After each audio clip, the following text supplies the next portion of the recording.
This is the ZNS Network, providing radio and high-definition television services for the entire Bahamas. ZNS Network is operated by the Broadcasting Corporation of the Bahamas. It is located at Harcourt Rusty Bethel Drive, Centerville, Nassau. Our programming is designed to inform, educate, and entertain. We invite you to join us. The following is the preamble of the Constitution of the Commonwealth of the Bahamas, which was drafted on June 20th, 1973, and came into effect on July 10th, 1973. Whereas, 481 years ago, the rediscovery of this family of islands, rocks and keys, heralded the rebirth of the New World. And whereas the people of this family of islands, recognizing that the preservation of their freedom will be guaranteed by a national commitment to self-discipline, industry, loyalty, unity, and an abiding respect for Christian values and the rule of law.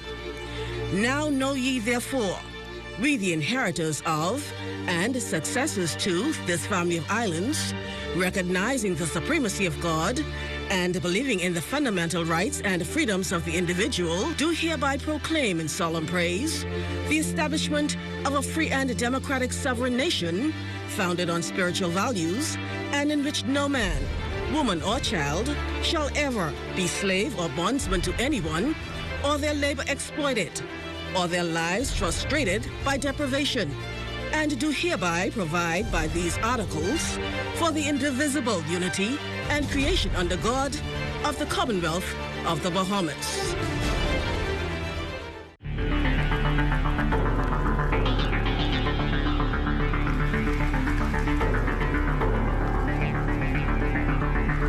I want this curfew to end as soon as possible. I want these restrictions over as soon as possible. But for now, we have to stop the spread of this virus.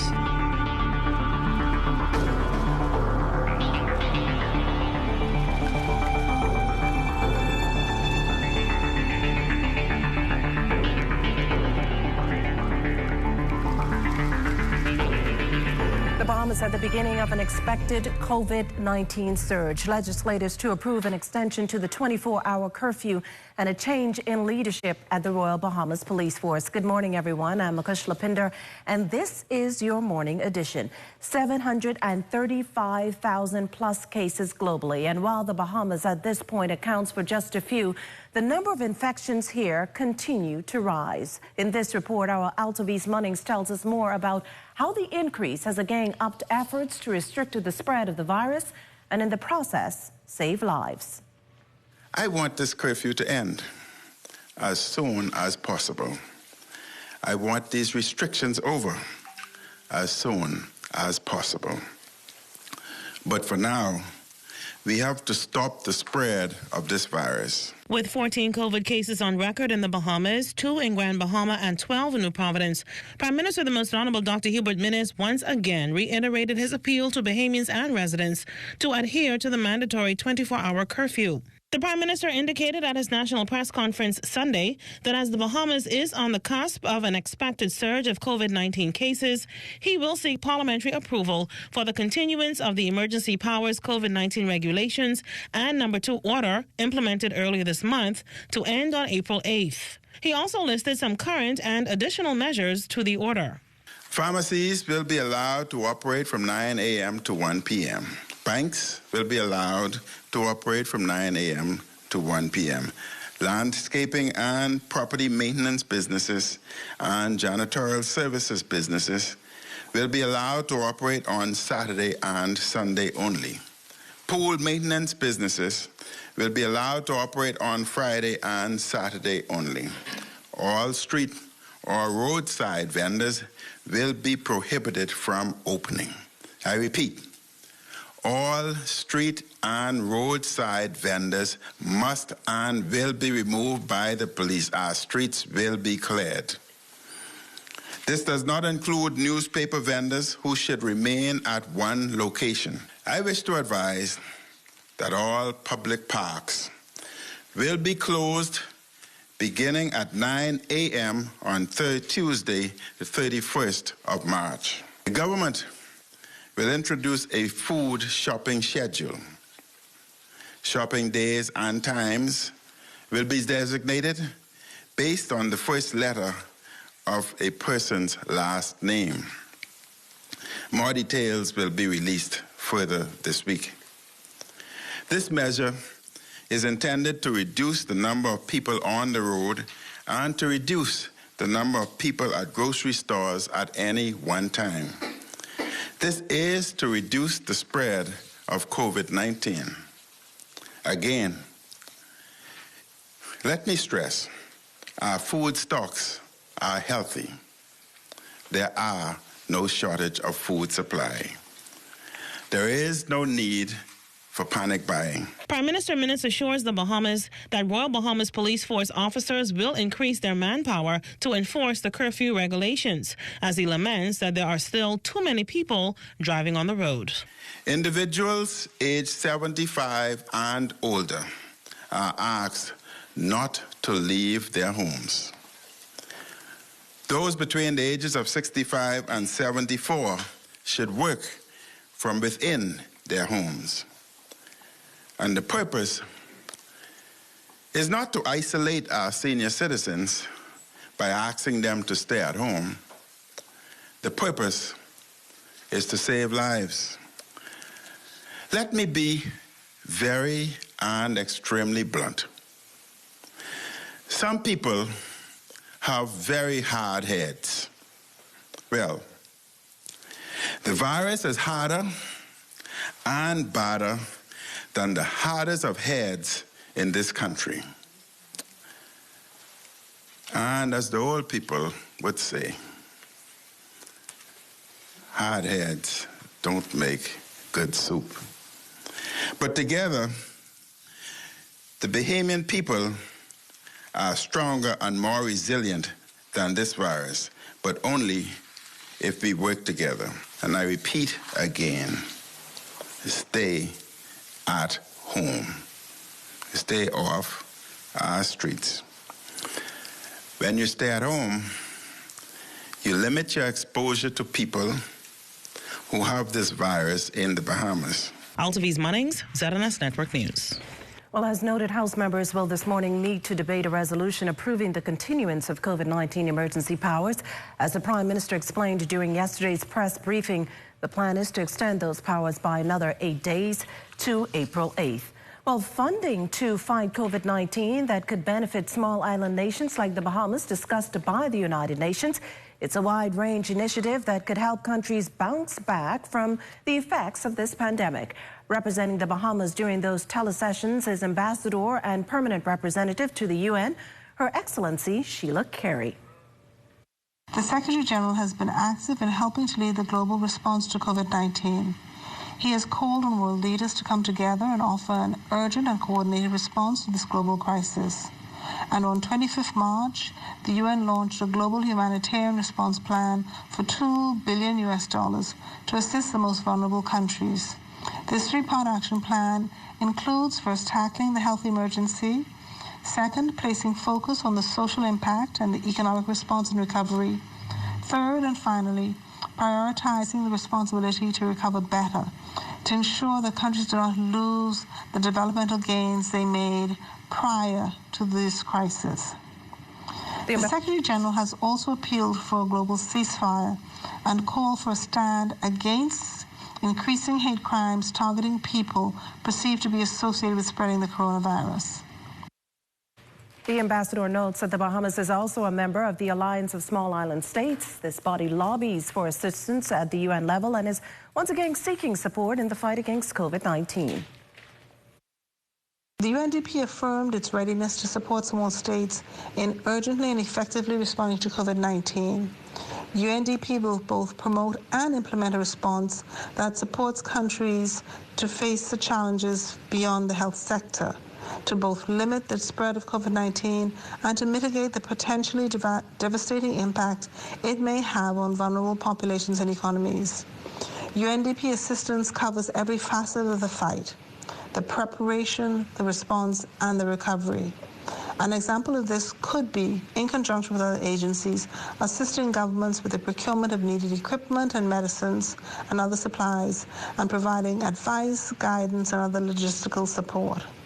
The Ministry of Foreign Affairs is in discussions with UNDP to see how it can assist the Bahamas. Well, with local borders closed, a number of Bahamians are stranded in parts of the United States. Close to home, dozens of them are in South Florida and the Atlanta districts. Consul General in Miami, Florida, Linda Trico-Mackey, says her office has extended assistance. We have registered approximately 50 Bahamians who are now displaced throughout our jurisdiction.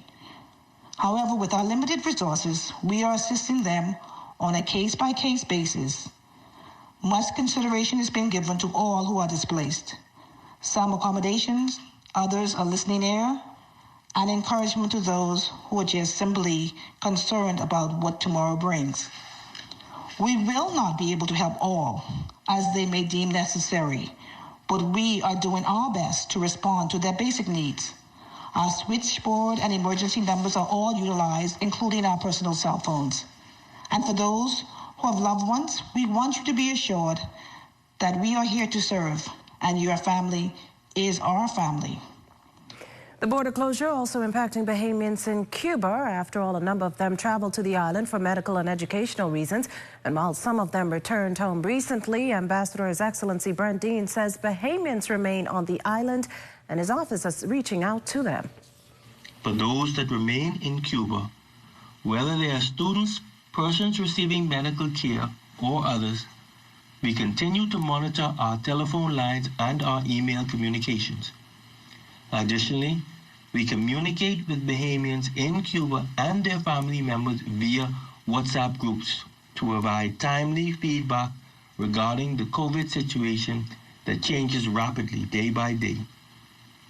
The closing of Bahamian borders made this aspect of the Bahamian government's commitment to safeguarding the well-being of the Bahamians more critical.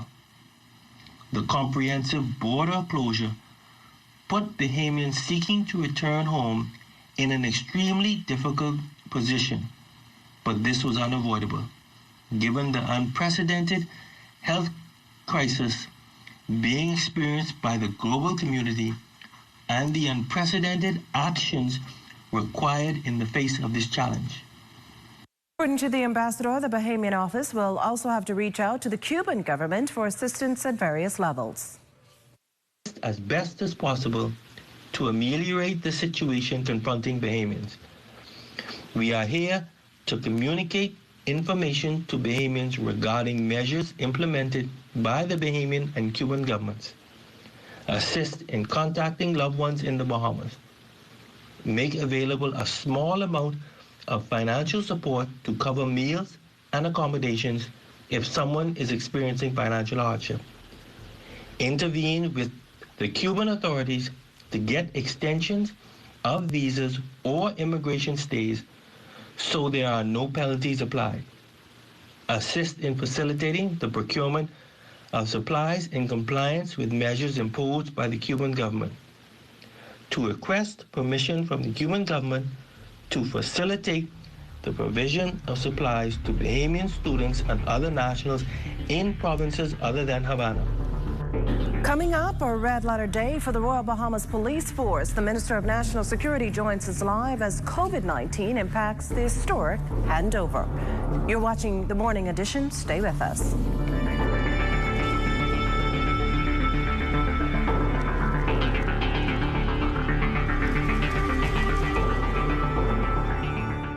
What I love most about working for the Bahamas tonight is that we don't only focus on New Providence. We cover the entire Bahamas. We have a team here in the Northern Bahamas that is ready to bring you the stories, the people, and the news that matter to you. From point A to Z, and covering hurricanes to elections and everything in between.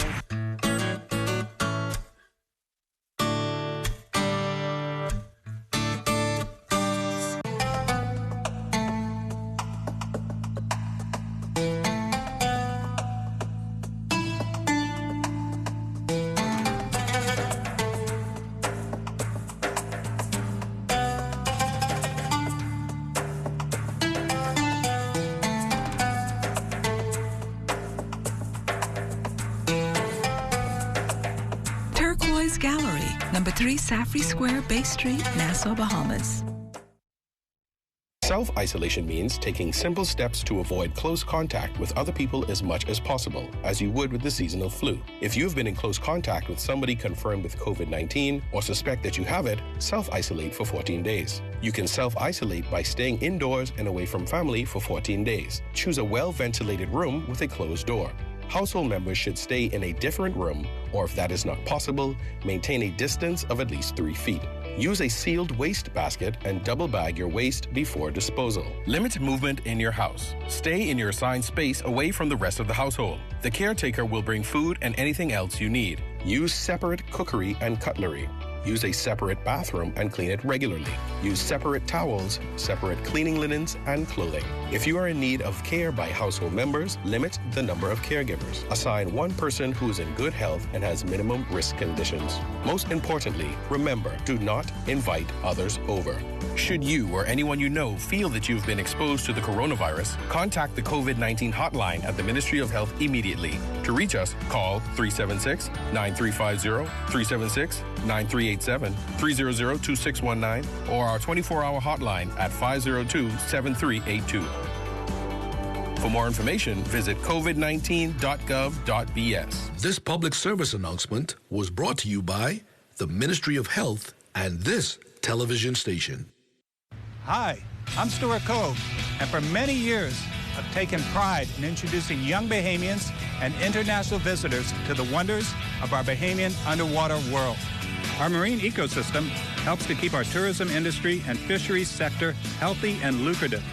We must all do our part in protecting it for future generations. And that is why I ensure our staff and customers are taught about the importance of coral reefs. I do this and more to protect our underwater life because I care. Do you?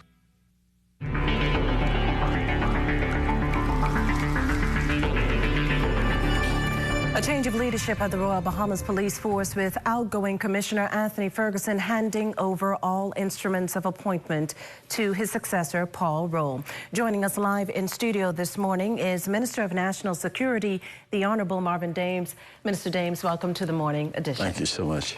Well, today's ceremony takes place under a COVID-19 environment, and that changes up the dynamics of the ceremony. Tell us more about that. Yeah, of course. We will be live streaming the ceremony this afternoon at around 2 p.m., and that is due to the COVID-19 crisis that we're currently facing. So you can expect to see about 10 persons present in the room. That would be the outgoing commissioner and his spouse, the incoming commissioner and his spouse, the incoming deputy commissioner and her spouse, His Excellency, the Governor General, the Most Honorable Prime Minister, myself, and the Attorney General. Now, give us some insight into actually selecting a new commissioner. What's the criteria that officer has to meet before reaching that top post in his career? Well, of course, someone, aspiring for that post must have the knowledge of policing, a vast knowledge of policing that comes too with a high level of integrity, an understanding of, how do you build an organization. I often say that any leader coming into an office must focus on, how do you develop? How do you succession plan? How do you train and educate? Because, leaders, every leader has a finite time to leave their imprint on an agency or an organization. And in this case, the Royal Bahamas Police Force, we felt, this government that is, that the best person to do that at this time is the incoming commissioner, who is currently the deputy commissioner, Mr. Paul Roll. Now, Paul Roll is no stranger to the media, but for those of us, those out there who are not familiar with him, give us some insight into who Paul Roll is, his track record, so to speak, on the force. Well, Paul Roll is a very seasoned officer, a seasoned investigator. He has in excess of 35 years, maybe 38 years of service within the Royal Bahamas Police Force. So he comes with a tremendous amount of years. Would have walked throughout the organization.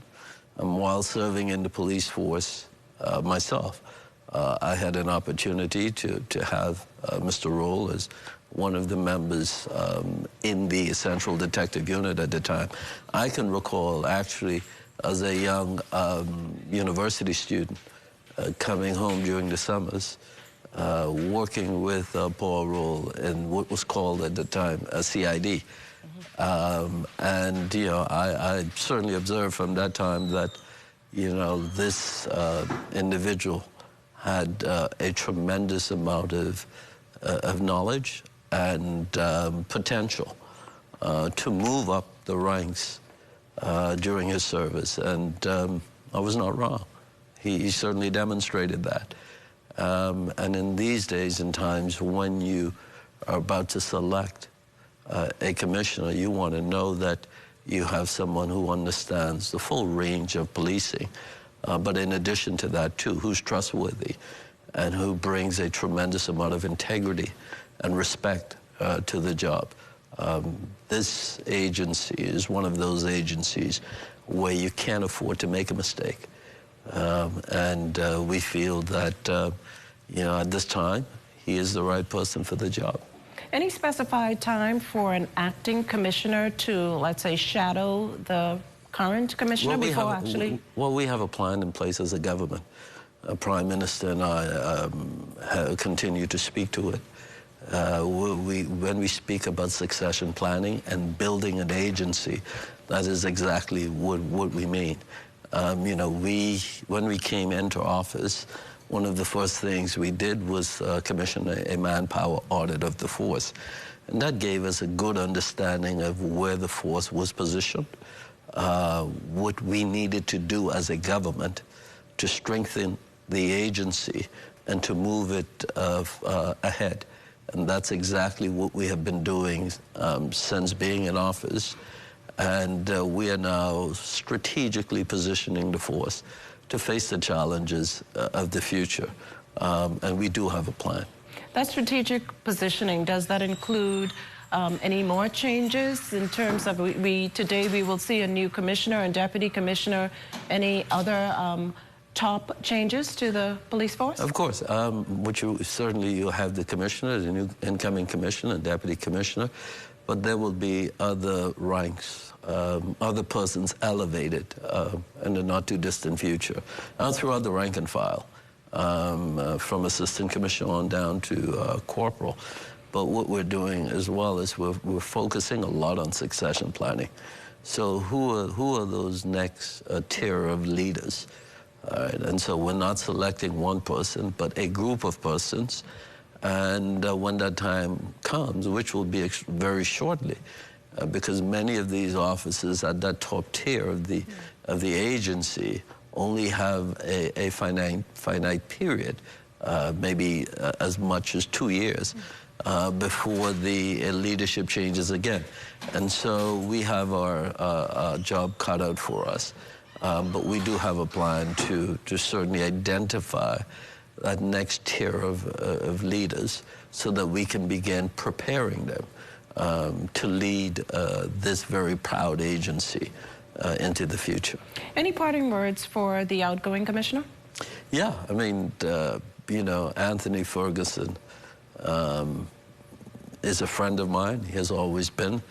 And from the day I met him, you know, I observed in him a man of an impeccable character and integrity, a tremendous investigator, because he too worked with me when I served as the officer in charge of the Central Detective Unit. He actually headed up our homicide squad. And during that time, we boast some of the highest clearance rate in the history of the agency. And he moved up throughout the ranks, a proud exhumian, and one who is very humble and goes about the business of leading. And when he took over, the morale of the force, I mean, it just changed overnight. I had officers coming to me and calling me and saying, Mr. Deems, we need Mr. Ferguson to hang around for a bit longer. But that's, you know, that's what he did. He went about his own way of changing the agency. And as you see, during his time in office, crime continued to trend downward. And that's what we expect from any leader of an organization like the police force. So we are extremely proud of his service. We are grateful to him for the time that he would have spent, some 40 years within the agency. We're grateful to his family for loaning him to the police force for such a long time. And he understands now that, you know, it's time to move on. You know, and any great leader, you know, it's the preparation that you would have put in place, you know, while you serve.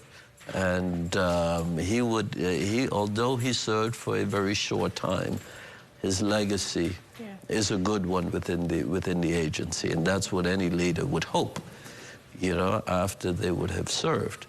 And so we're proud of him. I will have an opportunity to certainly to express a little more of that today when I see him, but we'll be seeing much more of him. Now, just to shift gears a bit, we're about to enter another 8 days in curfew. Talk to us about the added pressure on your police officers and how they're keeping safe on the front lines. Well, you know, I am proud of the men and women of the Royal Bahamas Police Force and the Royal Bahamas Defense Force and the leadership within those agencies. Too, I mean, although the Customs and Immigration doesn't fall under my remit, the leadership in those agencies as well continue to shine. You know, I mean, not an evening that goes by or a day that goes by that you don't see these officers all across the island, all across the country, as a matter of fact, because oftentimes we focus in on New Providence, but the same thing is being done on every major island in the Commonwealth of the Bahamas. And this is a very dynamic business. And the crisis we face today is very dynamic. It changes by the minute. And so the leaders of these agencies understand, too, that they must be flexible enough to move with the changes, and they're doing exactly that. But what is important here, Makushla, is this, and I continue to say it wherever I go, is that, you know, this is not solely a police function. You know, if we're going to succeed in this crisis, and you hear the Prime Minister every time he has an opportunity to speak to this, he talks to it. If we're going to succeed in this, it's going to require each and every Bahamian to understand that, you know, we don't want a face-off with the police. That's not the objective here.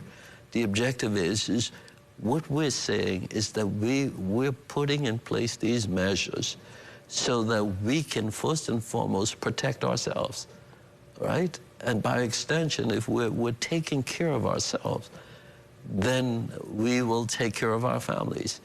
You know, but if you feel that, listen, I have to be on the streets, I have to be up and about, I'm going to challenge the police, that's not the objective. You're doing yourself a disservice. You're putting yourself at risk. And when you return home at the end of the day, you're putting all of those in the confines of your home at risk. And so we want each and every Bahamian or resident to understand the importance of that. We can, I mean, there are only so many police officers and defense force officers and correctional officers and customs and immigration officers to go around, understanding, too, that these men and women still have their daily functions to attend to because they are an essential service. I mean, you would have seen the police working on the streets and defense force day and night, but they're still running operations in conjunction with immigration and customs and the like. And so the defense force, for example, they're all over the streets of the Bahamas, but they still have to maintain the integrity of our waters. And so they have to ensure that people are not breaching the borders. So they can't lose sight of that. So this year is added, and we had Dorian just last year. And so the focus is still on Abaco and Grand Bahama. And so these finite resources have to be used very strategically if we're going to have any success. But more importantly, I think it's incumbent upon each and every citizen to understand the magnitude of their responsibility and to take these extra precautions to protect themselves and their families. Well, thank you so much, Minister Dames, for joining us here on the Morning Edition. The extended curfew, no doubt, comes at a time and governments around the world continue to carry out stringent measures to safeguard its citizens against COVID-19. While this may be a new phenomenon for some, it's really not the first time here in the Bahamas. Our Desmond Saunders provides an historical perspective in this next report. Noted Bahamian historian and associate professor of history at the University of the Bahamas, Dr. Christopher Curry, believes the recently imposed 24-hour national curfew as a result of the COVID-19 pandemic represents a chain of events in Bahamian history dating back to the late 18th century when lockdowns were established to protect citizens during times of war and riots. In L.D. Powell's Land of the Pink Pearl, written in 1888, he describes a curfew being established in Nassau, and the reason was quite interesting. And it wasn't because of a riot, it wasn't because of a plague or a pandemic. It was actually because they were trying to conserve the power. The gas lanterns that were being lit on Bay Street were quite costly. This was 1888. And so basically, to save money, the government established a curfew that everyone had to be inside and the lanterns were shut off by 9 o'clock each night. Dr. Curry vividly recalls a curfew carried out during the 1942 Burma Road riot. The professor describes this period as one of the most fascinating events in Bahamian history. It was established from June 1st, and it was extended for a whole week because of the riotous actions on Bay Street.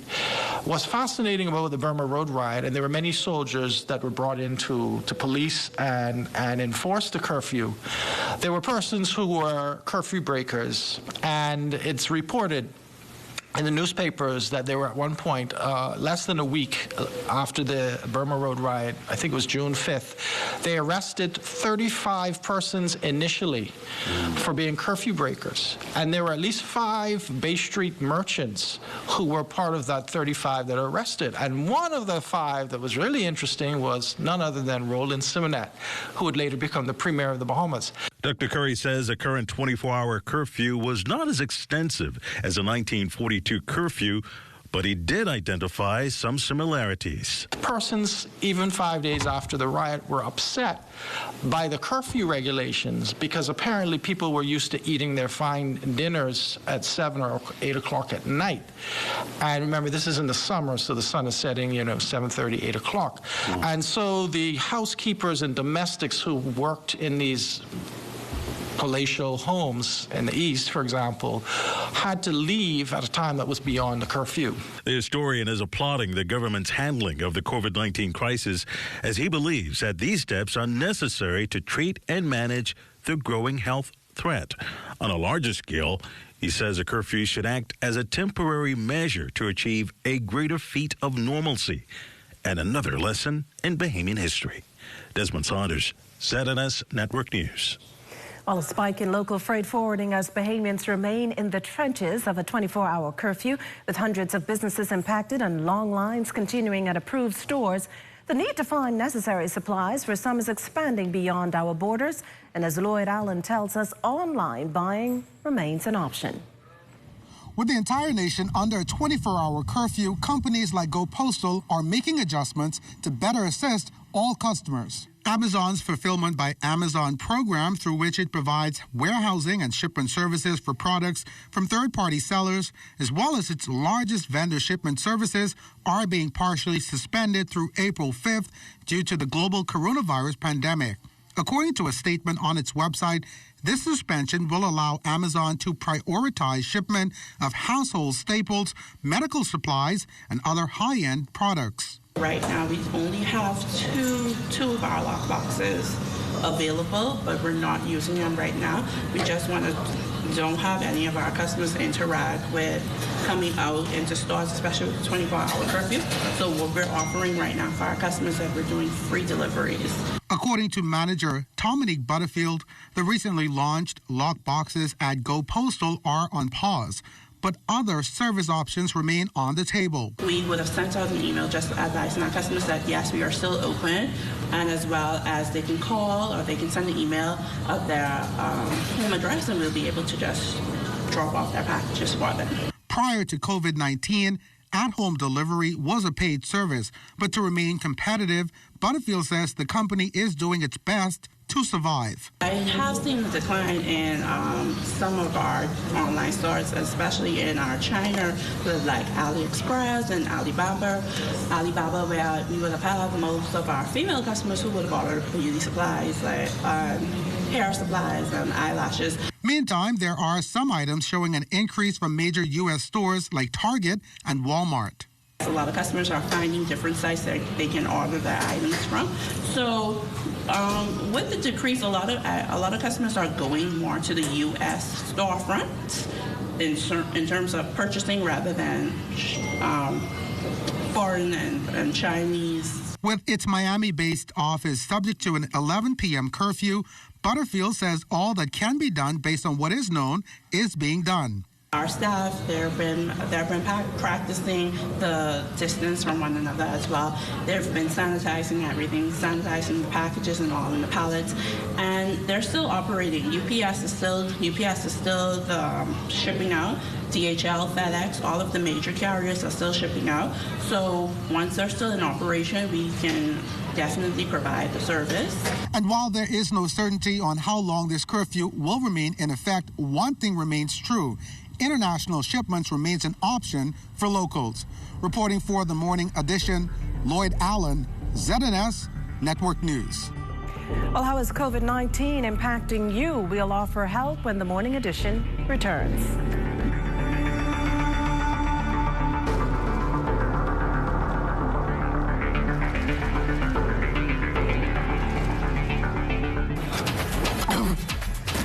Everybody, I on TV. Look, I on TV. Mom, guess what it is? That's me. Bartend, do you see me? I on television. I gotta tell my girlfriend I on television.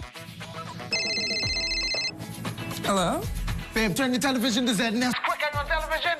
I don't have a TV in there. We have Wi-Fi, though. We have Wi-Fi. That's fine. They upgrade now. You can watch it live from your phone. You just have to download the app. All right, hold on. Go to the App Store, type in ZNS, download the app, and you'll be able to watch ZNS straight from your phone. Hurry up before it's over, girl. Get your news and more anytime, anywhere with the new ZNS app. Stay connected from around the globe with our live stream news updates, all in the palm of your hand. You can also listen to the ZNS Radio Network for your favorite music. Go into your Apple or Google Play Store and download the ZNS app today. Miss, I just stand now. I still gotta pay. This public service announcement is brought to you by the Communications section of the Ministry of Education in conjunction with the Broadcasting Corporation of the Bahamas. Parents, school is closed, but your children are not on vacation. As much as possible, spend time reviewing and helping them to organize their virtual lessons. Try to find a structured time each day for study and for recreation. Remember, learning never stops. This public service announcement was brought to you by the Communications section of the Ministry of Education in conjunction with the Broadcasting Corporation of the Bahamas. Welcome to Sunshine Auto, your hottest place on the planet for rims, tints, tires, and auto sales. We are your auto superstore for rims, Lexani, Azaras, Trueform, Western, Lux, Fuel, Track Lights, Tough, Rough Racing, Velocity, Mud, All-Terrain, and low-profile tires, cars, homes, and commercial window tinting. At Sunshine Auto, we put God first and customer is king. Blessed luck. That's how rough riders roll.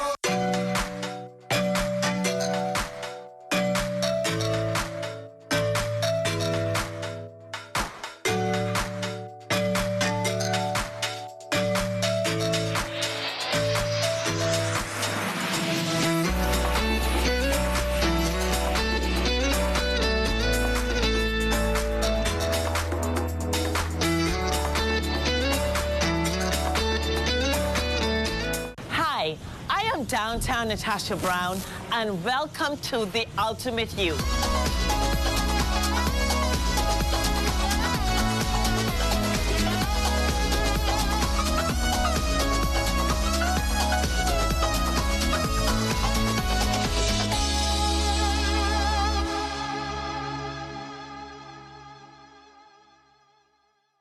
The natural resources of the Bahamas play a critical role in supporting Bahamian livelihoods.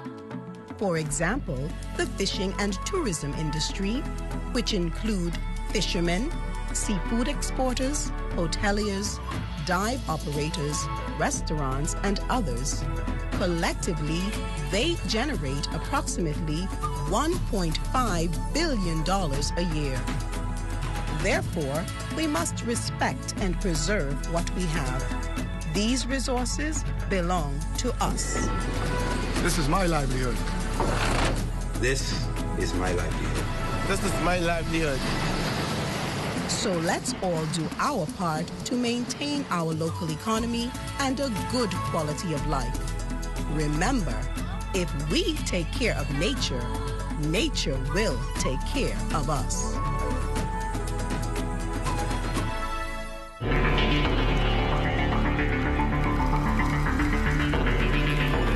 While many may be feeling the impact of COVID-19 with feelings of depression and added anxiety setting in, this morning our Charles Fisher speaks with a sleep specialist to find out just what you can do to ease your mind.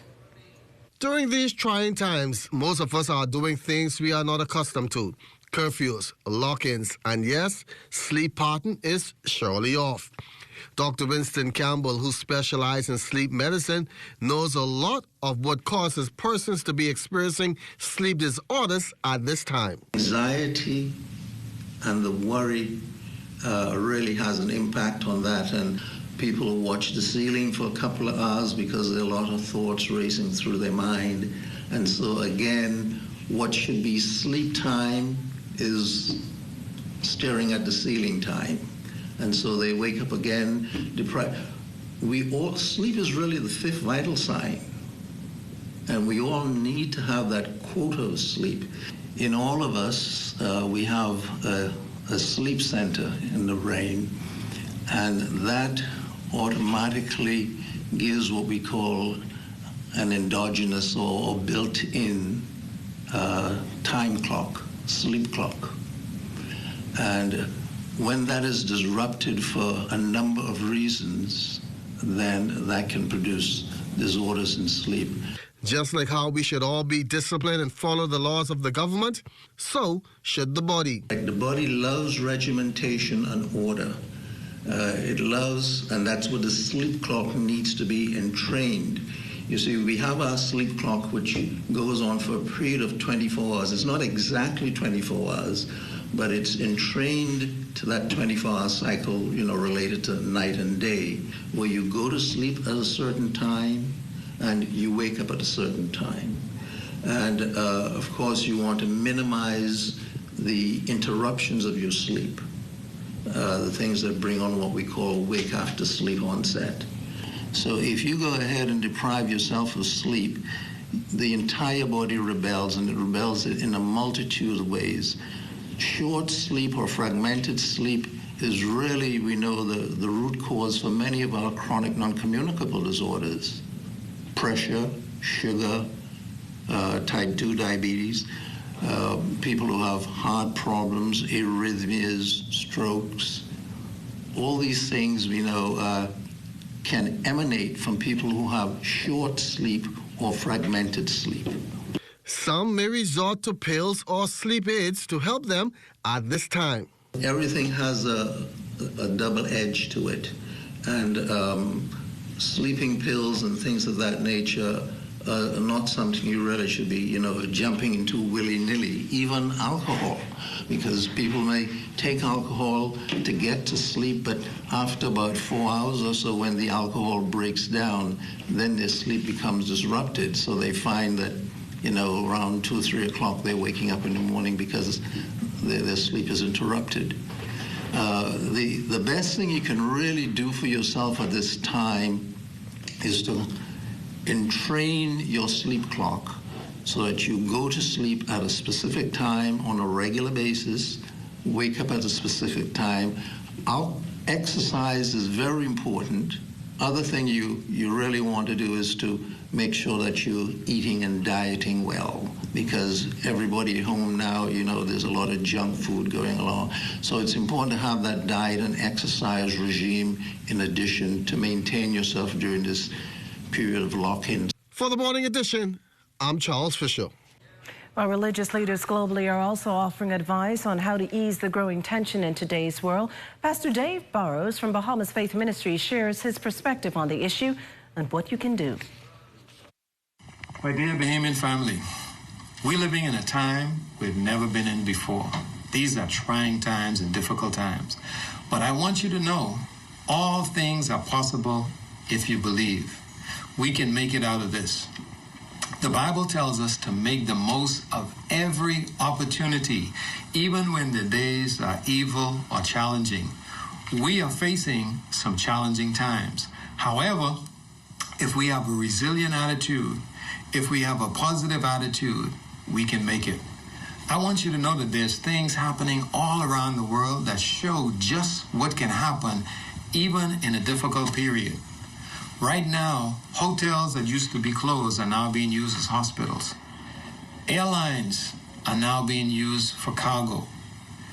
General Motors is producing medical equipment. Apple is producing surgical masks. There are people, medical professionals, who are returning to work, who've been out of work for years, and they're returning to help persons in need. The air is cleaner. The planet actually has a break from pollution. People are exercising. People are focusing in on health and building their immune systems like never before. Many, many good things have happened. First responders are stepping up to the plate. People are being kind to one another. These are the things that are possible if you believe. I want you to think about it. We can make it out of this period, and we can become better than we've ever been before.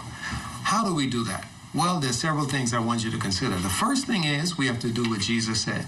He said, don't worry about what you can eat or what you wear or what clothes you put on. He said, instead, seek first the kingdom of God and his righteousness. So that means let's put God first and remember that health and hope are priority one. After that, we can focus on the other things. So here's what I want you to do. Prepare to re-energize, to refocus, to reorganize, to re-emerge, and to be re-energized to come back better than ever before. It is possible if you believe. So keep believing, keep working, keep doing the best that you can do, and no matter how it looks now, I believe it's going to be a better day. Do you believe, Bahamas?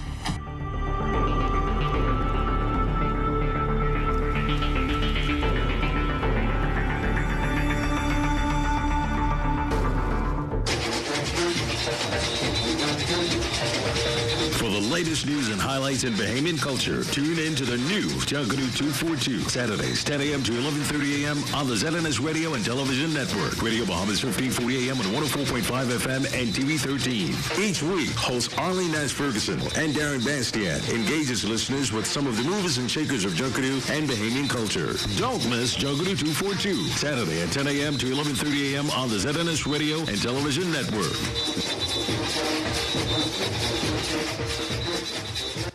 The ZNS community page now has its own home on Channel 230. Be sure to tune into this channel to see informative notices, funeral announcements, birthday greetings, and much, much more. So watch the ZNS community channel today on Cable 230.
It's Monday, under curfew. Let's take you out to Lloyd Allen for your traffic update.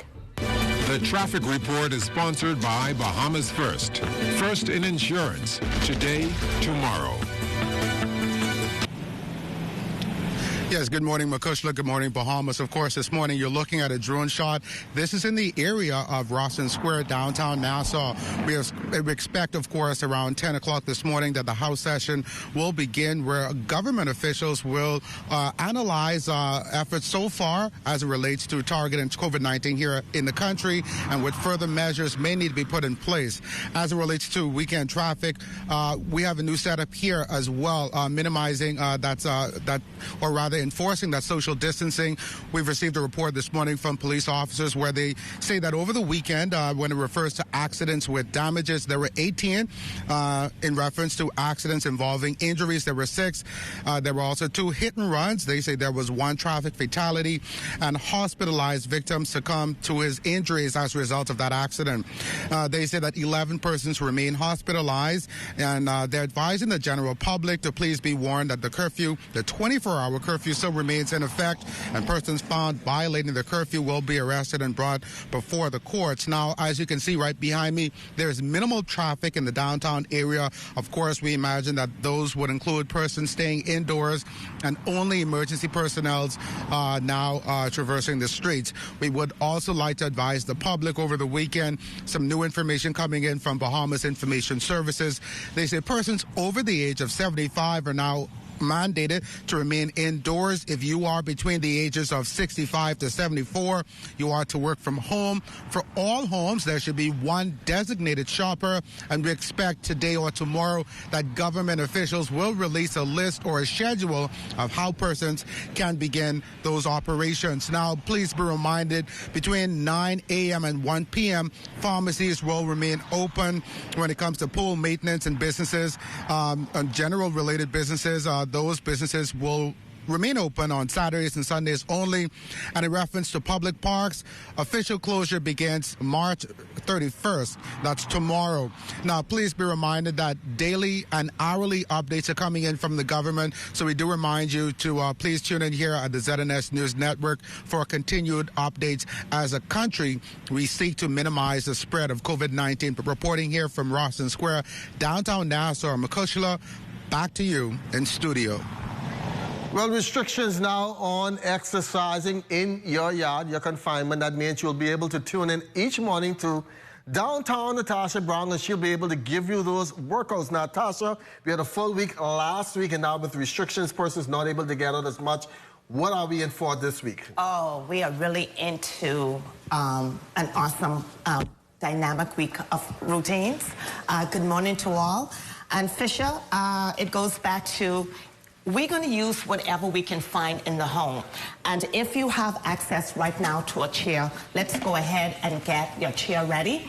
We're going to do 4 dynamic exercises to get you going.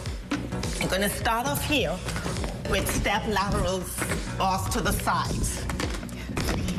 You want to do this for 30, 15 times per leg. Make sure you keep your body nice and tall and erect, and you're breathing, making sure that you place your feet comfortably in the center of the bench or the chair so that it does not lean or fall over. So we're gonna do this last 5, 4, 3, 2, 1. Move this out the side. If you've got dumbbells, if not, we're gonna go into alternating toe touches. 1, again, you're gonna do this 15 reps. Allowing the arms to stay all the way out to the sides to engage your shoulders and your obliques. For 10 more.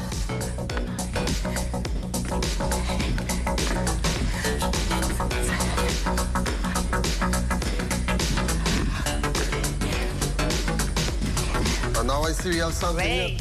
We have more of those? Yes. So now we're gonna take it into step planks. Again, you want to do this for 30, 15 per leg. Once you've done that, you've got 10 full plank jumps. Last one. And finally, you've got a full sit-up, adding, alternating toe touches. You want to be able to do this one for about 15 times. But as we get to wrap things up, because we have much more time, they can go on ZNS Facebook page and follow this workout. I see you have something like a flying saucer. Tomorrow, get your glides if you have gliders. If not, a nice sized piece of towel, and we will have another dynamic slide routine. So who are we catering to tomorrow? Everybody again. So with the restrictions on being able to go out and do those exercises, you want to tune into Downtown, Not So Tired, Natasha Brown. We'll be right back after this break.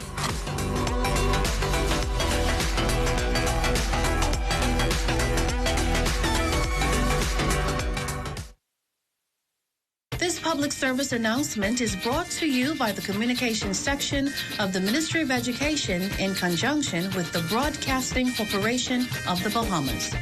School is closed, but not for vacation. The global pandemic, COVID-19, continues to spread worldwide. Here's what you can do to keep yourself safe. If you have a headache, runny nose, sneeze, or cough, stay at home until you feel better. When you cough or sneeze, cover your mouth or nose with a bent elbow and dispose of the used tissue immediately. If symptoms persist, call the COVID-19 hotline at 376-9350 or 376-9387. Remember, it's safer and smarter. This public service announcement was brought to you by the Communications section of the Ministry of Education in conjunction with the Broadcasting Corporation of the Bahamas. The Ministry of Health wishes to advise members of the public that prevention is key during this flu season. Practicing good cough hygiene can make the difference between you and your loved ones getting the flu or spreading the influenza virus. Good cough hygiene habits include covering your mouth and nose with a tissue when coughing or sneezing, and proper disposal of the tissue in a trash bin. Coughing or sneezing into your upper sleeve near your inner elbow and not your hands when a tissue is not available. Avoiding the use of handkerchiefs and towels as they hold germs, becoming a nest for the virus. And frequently washing your hands with soap and water, which is listed as one of the most important steps you can take to avoid getting sick and passing the virus on to others. If you have any questions about how to practice good cough hygiene to avoid catching or spreading the flu, contact your nearest community clinic or the Health Education Division at the Ministry of Health. This message is brought to you by the Ministry of Health in partnership with the Public Hospitals Authority. It's time for our morning forecast, and we have partly sunny skies, temperature at 75 degrees, a relative humidity 88%. The winds out of the east-northeast at 2 miles per hour. The barometric pressure 1,021.1 millibars. That's 30.17 inches, and your pressure is rising. Your temperatures around the islands this morning: Marsh Harbor at 73, Green Turtle Key 70 degrees, 70 in Freeport, Grand Bahama, the Berry Islands at 73, Allenstown, Bimini 78 degrees, 71 in Harbor Island, Rock Island, Eleuthera 77, 75 in Otterstown, Cat Island, Stanley Key 72, Camp Space, St. Andrews at 72 degrees, and Fresh Creek, Central Andrews, they have a temperature of 71 degrees. San Salvador at 75, Rum Key 75 degrees, Ragged Island, Clownstown, Long Island, Crooked Island, Betts Bay, and Acklands all at 76 degrees, 77 in Machitown, Inagua, and the Turks and Caicos Islands at 78 degrees. And if there are some outbound flights around New Providence today, well, here are some high and low temperatures you're likely to find at selected cities.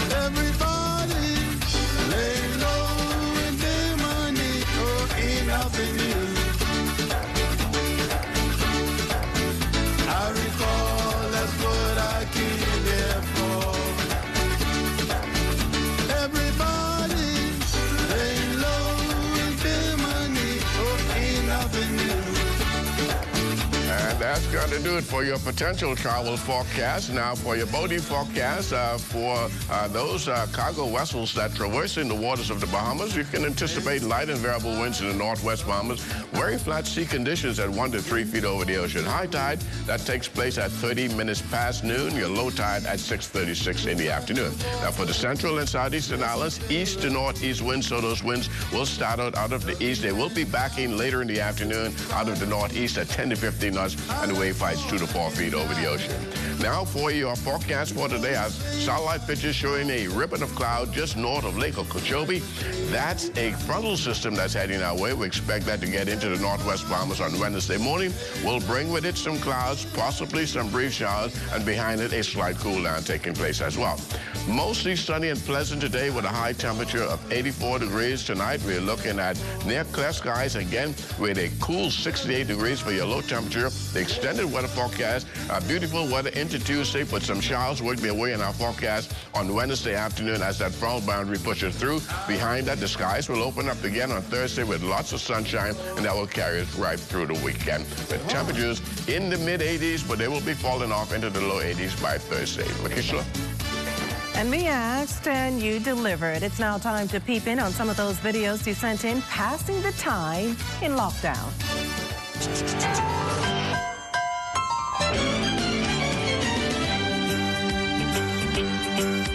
It's a rare condition this day and age to read any good news on the newspaper page. And love and tradition of the grand design, some people say, is even harder to find. Well, then there must be some magic clue inside these kitchen walls. Days go by, it's the bigger love of the family.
Some good stuff there. A reminder to send your videos, pictures showing how you're passing the time in the government-imposed lockdown, or if you want to salute those on the front line, the number 477-0546. Well, if there's any good coming out of the government-imposed curfew, many would say it's creativity. The home videos, case in point, many of you then may be familiar with the likes of a local artist who goes by the name Johnny Cake, who's made quite a name for himself in this COVID-19 environment.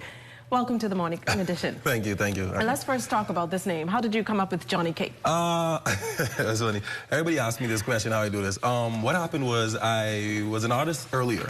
I had some copyright issues with the first name I had, Rio de Janeiro, you know, being a country and whatnot. So I had to try to figure out something that was new and creative that I wanted to change my name to, that people locally would recognize, but I feel it would have been, you know, solid internationally. You understand what I'm saying? So one day I was sitting down and my mother was actually in the kitchen baking. She bakes. She's from Andres woman, you know, boo-boo.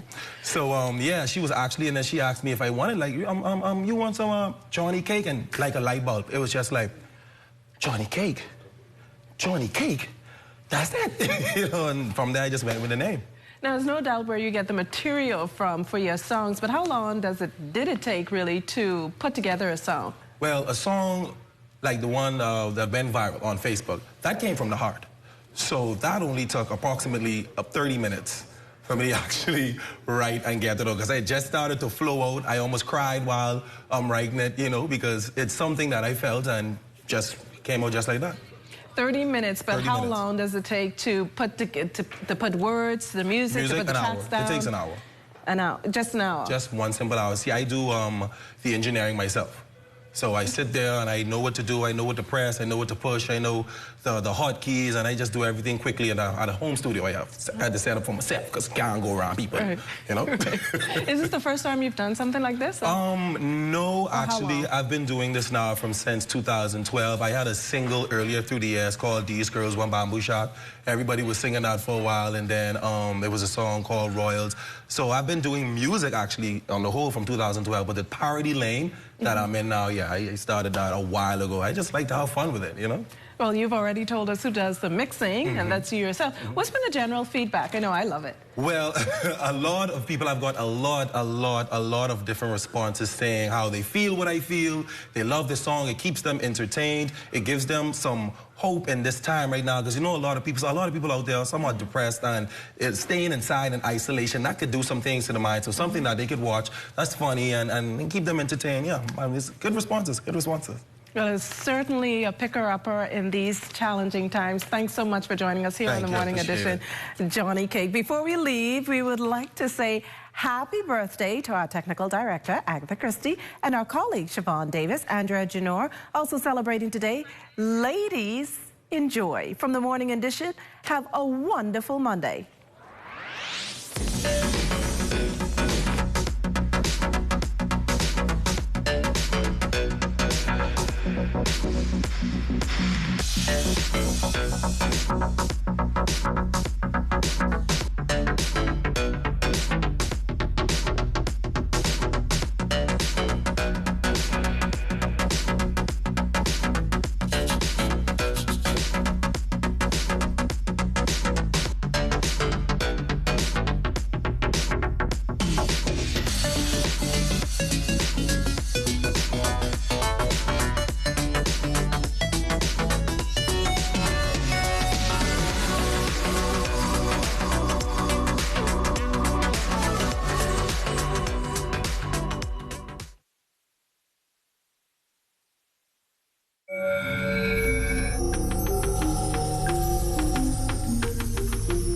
You're watching the ZNS Network, the People's Station.